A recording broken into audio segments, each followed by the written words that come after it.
গাজীপুরের শহীদ বরকত স্টেডিয়ামে শুরু থেকে আধিপত্য বিস্তার করে খেলতে থাকা বসুন্ধরা কিংসের উৎসবের শুরু ম্যাচের ১১ মিনিটে দুই ব্রাজিলিয়ানের নৈপুণ্যে।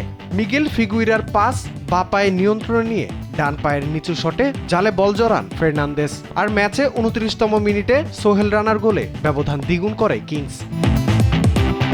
৪২ মিনিটে সোহেল রানার কর্নারের পর বল যায় মুজিবুর রহমান জনির পায়ে। দূরের পোস্টে থাকা তপু দুই ডিফেন্ডারের মাঝে লাফিয়ে উঠে হেডে লক্ষ্যভেদ করেন। ম্যাচে চালকের আসনে বসে বিরতিতে যায় বসুন্ধরা।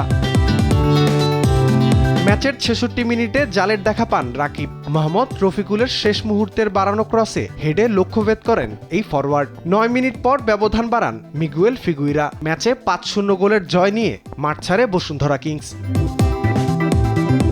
অন্যদিকে ময়মনসিংহের রফিক উদ্দিন ভুঁইয়া স্টেডিয়ামে মুখোমুখি হয় বাংলাদেশ পুলিশ ও রহমতগঞ্জ এমএফসি। স্ট্রাইকার মোহাম্মদ আলামিনের জোড়া গোলে ২-১ ব্যবধানে ম্যাচ জিতে বাংলাদেশ পুলিশ। রহমতগঞ্জের হয়ে ম্যাচে একমাত্র গোলটি করেন মিডফিল্ডার মামুদ ওসি। ৮ দিনের তৃতীয় ম্যাচে কুমিল্লার ভাষা সৈনিক শহীদ ধীরেন্দ্রনাথ দত্ত স্টেডিয়ামে মুখোমুখি হয় টেবিলের একে থাকা মোহামেডান স্পোর্টিং ক্লাব ও ফকিরারপুল ইয়াংমেন্স ক্লাব।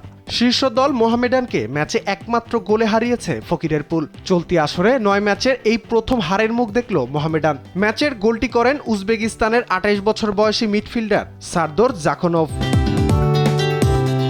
রাফিউল ইসলাম রাতুল, স্পোর্টস ডেস্ক, দেশ টিভি।